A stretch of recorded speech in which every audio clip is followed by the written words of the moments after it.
The CEO of NPR, Katherine Maher, her 22 TED Talk, where she's explaining how, yeah, the truth is out there, and for sure there's the truth, and it's gotten us to a great point in our reality. But now we can kind of we don't have to believe that the truth anymore, because we see now with our own shared experiences that truth can be a lot of different things. It's definitely subjective, as we can see, she says. But what about the hard things, the places where we are prone to disagreement, say politics and religion?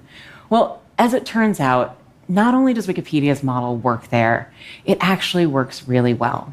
Because in our normal lives, these contentious conversations tend to erupt over disagreement about what the truth actually is. But the people who write these articles, they're not focused on the truth. They're focused on something else, which is the best of what we can know right now. And after 7 years of working with these brilliant folks, I've come to believe that they are onto something, that perhaps for our most tricky disagreements, seeking the truth and seeking to convince others of the truth might not be the right place to start. In fact, our reverence for the truth might be a distraction that's getting in the way of finding common ground and getting things done. Now, that is not to say that the truth doesn't exist, nor is it to say that the truth isn't important. Clearly, the search for the truth has led us to do great things, to learn great things. But I think if I were to really ask you to think about this, one of the things that we could all acknowledge is that part of the reason we have such glorious chronicles to the human experience in all forms of culture is because we acknowledge there are many different truths. And so in the spirit of that, I'm certain that the truth exists for you, and probably for the person sitting next to you. But this may not be the same truth. This is because the truth of the matter is very often, for many people, what happens when we merge facts about the world with our beliefs about the world. So we all have different truths. They're based on things like where we come from, how we were raised, and how other people perceive us. When the 12 tribes went back to bury Yaakov Avinu in Hebron, okay, they were met with a bunch of other people there, and especially Esav, who was also a son of Yitzchak, Esav. Okay, and Esav wanted to prevent the burial because he wanted to be buried there. And the 12 tribes kind of got into a little bit of a conversation about this. Like, does he have legal claim to the cave or not? This is all in the Talmud, okay? And we learn all these things in order to understand, which is what I've been talking about in a lot of my previous videos about consciousness and how important it is that we understand that there is an objective truth, and we know our history, especially also. We have to have some knowledge. Okay, so you have to have something to base your beliefs on, and that must be knowledge, information, okay? Not subjected information or information that is now consolidated to people like Katherine Maher, who was the CEO of Wikipedia, which is when she was talking about what she was talking about there, that everyone now in Wikipedia can change the truth, okay, based on our experiences and shared experiences and individual experiences and whatever we have managed to understand, okay, just like an animal would understand with no wisdom. Okay, which wisdom you can only get, says King Solomon, from starting point of having a fear of God. There is the information about the reality, and there is a spiritual information. Okay, so if you just experience your life as an animal with your experiences and with your perspective and with your whatever, your own truth, okay, you are never going to have any wisdom, and therefore you will never understand reality properly. And that is why there is the objective truth that was passed down in an unbroken chain throughout time. And that is why the nation of Israel exists in all time, okay? Where you can see how if you have a fragmented concept of reality and truth, this nation would be annoying to you because they keep on bringing us back here to the truth. They keep on even though, okay, we're not going to get into it, but the point of the matter is, and I'm going to do a whole video on that right now, Bezrat Hashem, disputing this concept of fragmenting truth, and now, and somehow that's a better experience for us, when in fact what it is doing is fragmenting us on a personal level and disconnecting us from our souls, thereby preventing us from ever moving upwards in the actual point of creation, is to develop yourself to a highest level of consciousness that you can be.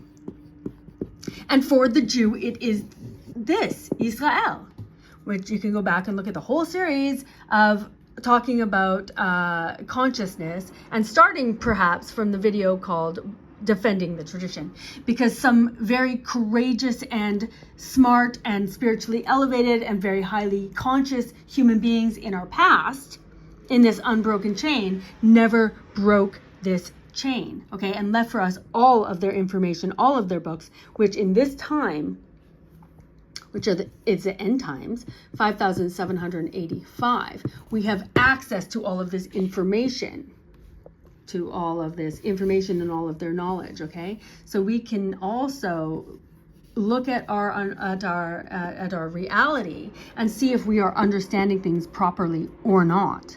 Okay, and we better make sure for ourselves, because in fact how we will interact with our reality is dependent on what we believe to be true.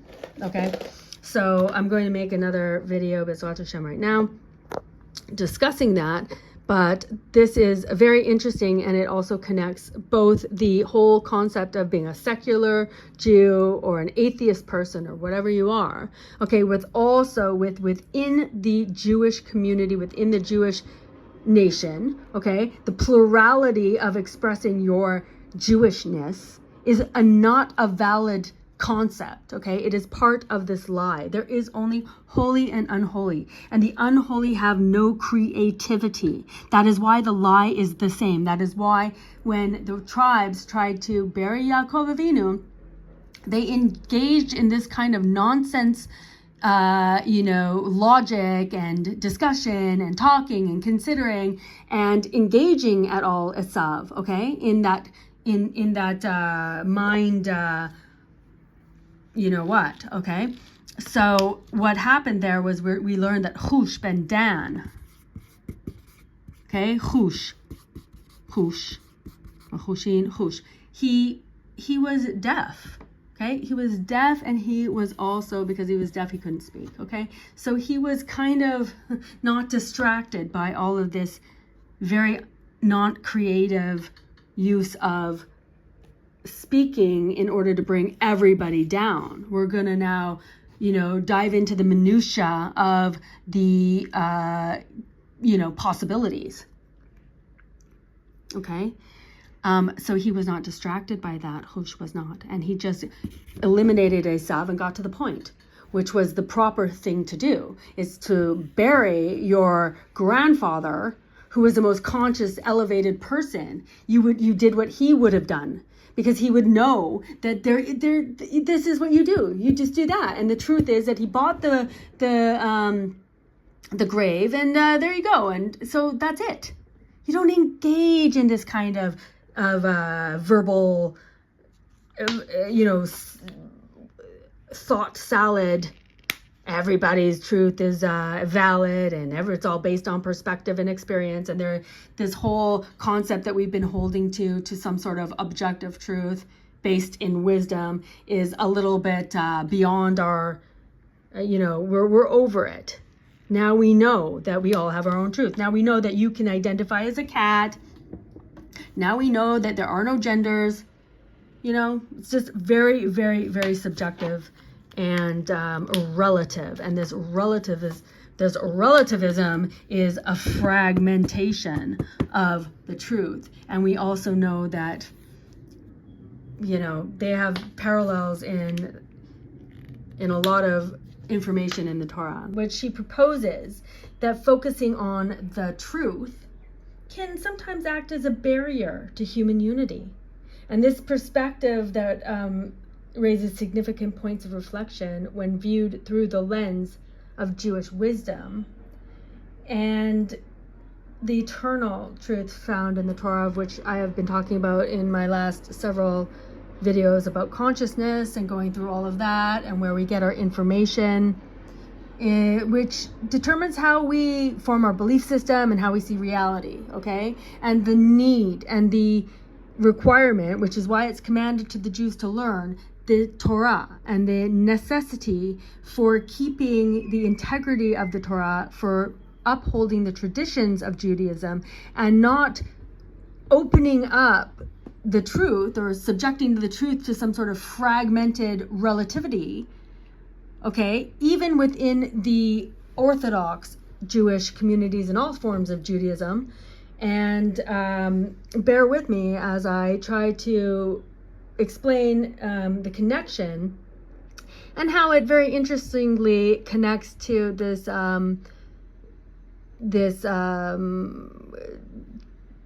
tractate that I was learning the other day. I came upon it when the tribes of Israel went to bury Yaakov Avinu in the the cave of the patriarchs, okay, and where they encountered Esav, and Esav gave them a whole song and dancer, Esav, about why he should be buried there instead. And meanwhile, Yaakov Avinu was laying there unburied, which is not a good thing to do, okay? And why Cush, son of Dan, we're told there that Dan was like has the power to overcome Esav. These are all on spiritual levels also, but then it was the son of Dan that actually killed Esav. And that's because Cush, son of Dan, couldn't speak. He was deaf. And so he wasn't engaged in this kind of discussion with Esav. And I'm going to go and show us read that in Pirkei Avot, where they say that the silence is a protector of wisdom. Okay, so we're not going to get confused if we remain silent or if we are deaf and can't talk. And I'm going to, I would like to kind of share my learning about this. So again, the quote there from the TED Talk that we're going to talk about from Katherine Maher is, she says, our reverence for the truth might be a distraction that is actually getting in the way of finding common ground and getting things done. Not to say that the truth doesn't exist and that it's not important, because it is, but the one reason that we have such a glorious chronicles to human experience in all forms of culture is because we acknowledge many different truths. Okay, not one objective truth that everything, that reality is even rooted in, okay, but a relative perspective on truth, and that's somehow more satisfying as a human experience. So again, if we embrace everybody's concepts, the idea is that there's going to be more unity and more peace. However, the Torah perspective is exactly the opposite. So Maher suggests that embracing the multiplicity of truths enables a richness of the human experience and culture, and creating a space where people connect despite differing perspectives. This idea, however, poses this tension that we talked about within the Torah-based teachings, where wisdom and understanding are seen as emanating from a singular, transcendent source.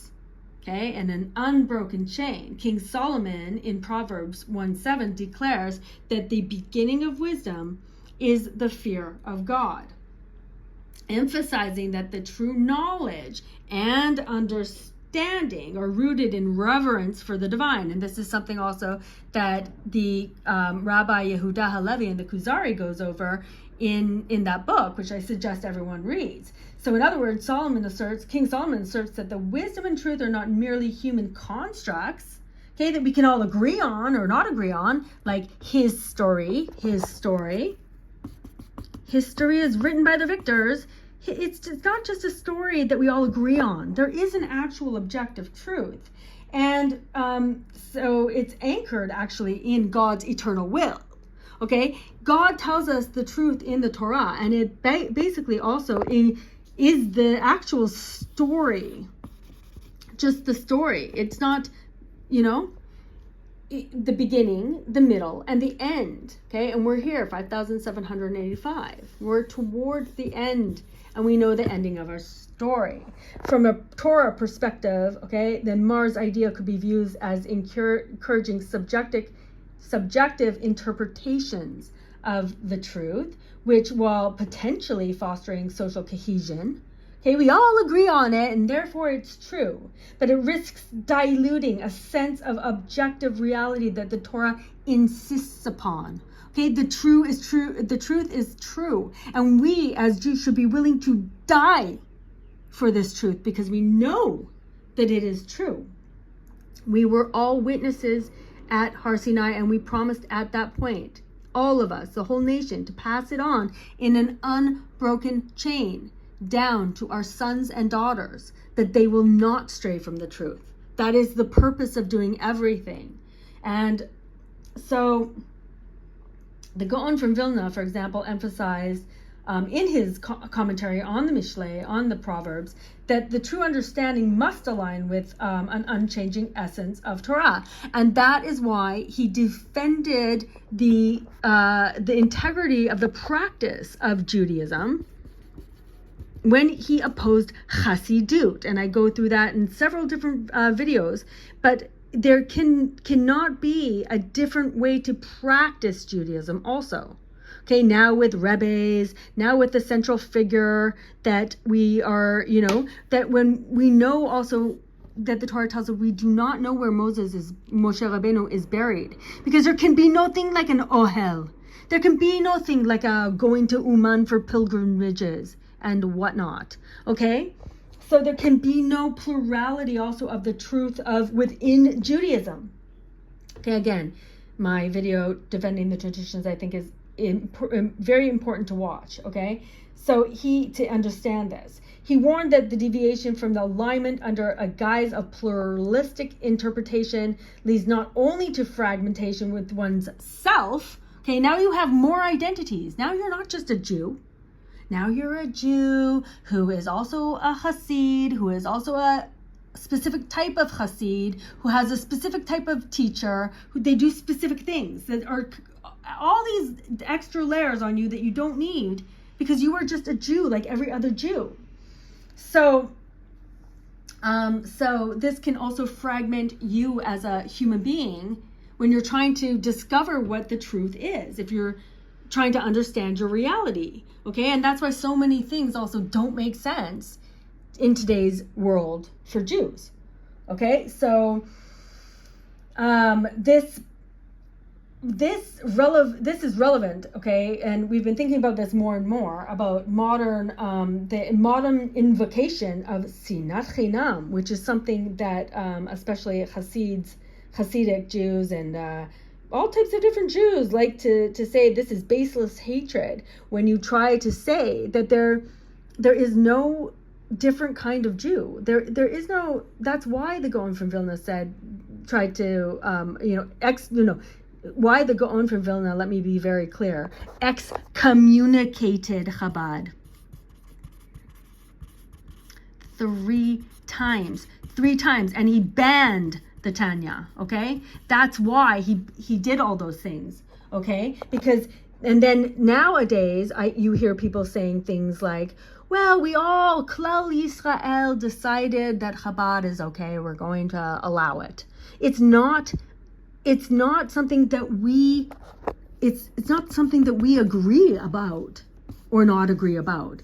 history. The victory is to the history goes to the victors, okay? We write it, we can rewrite history. We can now rewrite this and say, we all decided that Chabad is fine. They do very nice things for the community. And they allow us, now when we go to Thailand instead of to Eretz Israel, okay, for our holidays and whatnot, they're there providing their version of kashrut, okay, which is not, this is not negotiable, okay? So they hide behind the sinat chinam, which is baseless hatred, okay, it's instead of saying, look, we can embrace everybody. You don't necessarily have to keep Shabbat. You don't have to be Orthodox to be a Jew. Everyone is welcome. And we're not allowed to say that that's not okay because sinat chinam, baseless hatred, okay?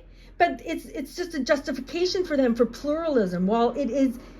Instead of that, unity is essential, okay? Unity is essential for invoking sinat chinam. Okay, because there is only the eternal singular truth of the Torah. And similarly, the Malbim in his commentary on the Torah argued that maintaining integrity in the Torah observance is a path to the righteous life. And this was his objection to Reform Judaism in his time. So that ultimately, when we look at Katherine Maher's argument, which may or may not, initially it may have seemed that this promoted some sort of social harmony, okay? We saw, the LGBTQ movement, okay? Seemed like, look, everyone's now included in society, okay? Where we can see even gay and lesbian older people who established like the gay rights movement or whatever, where they say this has gone too far. Like we thought what we were doing was fighting for the right to just be included in society. We didn't mean to fracture society so completely that now it's like there is even less objective reality that we are actually allowed to live. So again, from this perspective of the Torah, we're also talking about a fracturing of our soul and the purpose of humanity, because the purpose of even blowing life into the nostrils and creating a medaber chai, okay, a nefesh chaya, says Rashi on his commentary on Genesis 2.7, that is something obviously that is different.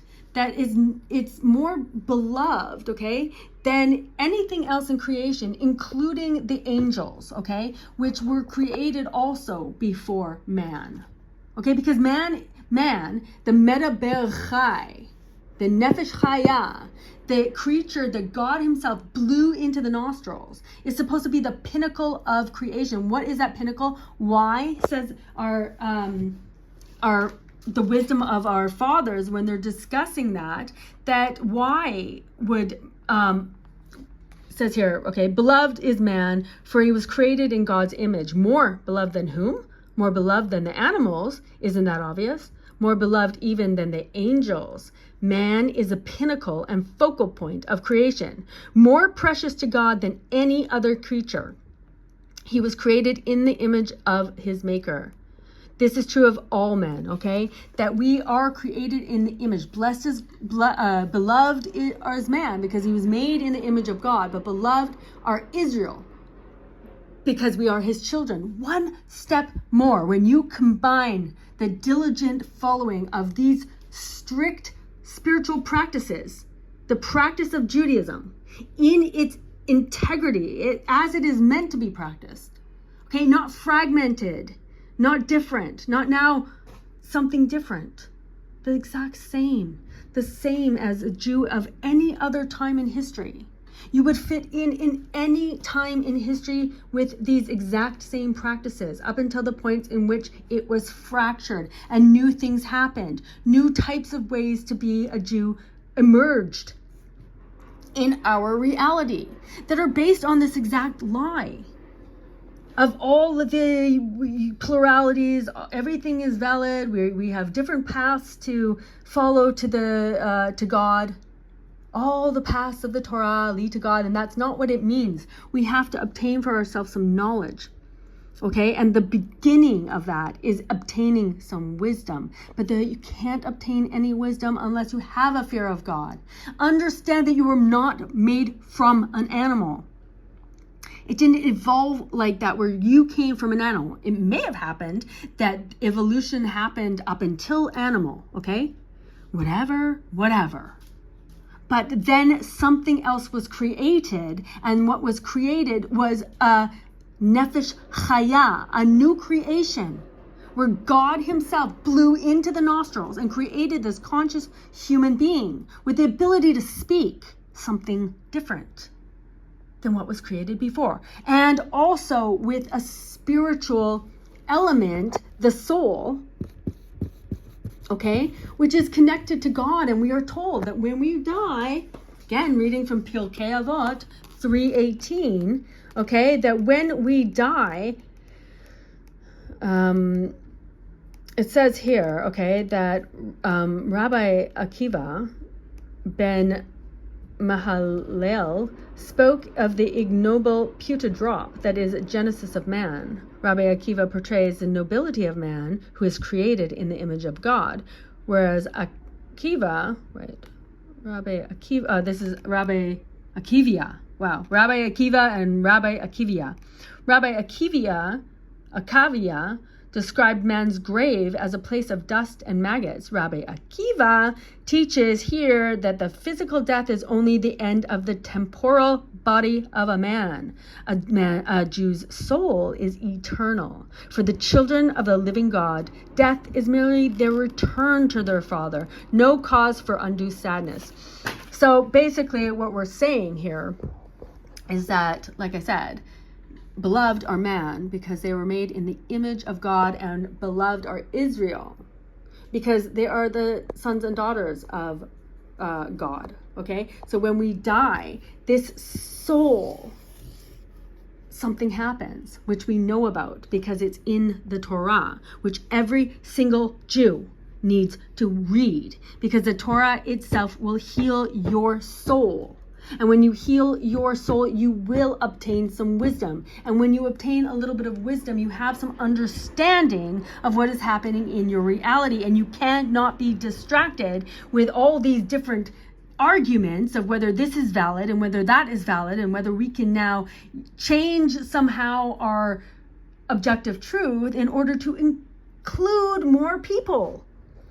It's not nice, okay, that we don't include the LGBTQ in Shabbat and in Judaism and whatever. That's mean, okay? We're going to be more loving and more merciful than God. We, through our experiences and shared cultures and shared experiences, have now decided that there are many truths. And even though God said it's an abomination, and it's written in the Torah. It's not something now that we can go and say, well, just the rabbi said it. It's literally written in the Torah, okay?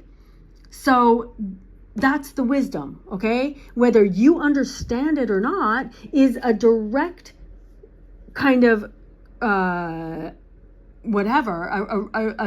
direct correlation to how conscious you have become. And that is not something that you are born with and just happens by accident. Rather, the opposite happens. If you do not make sure that you are conscious, everything you think, why do you think it? Why do you believe that? Why are you living like that? That has to come from you examining where you're getting your understanding from. If you're not, you are a creature of habit.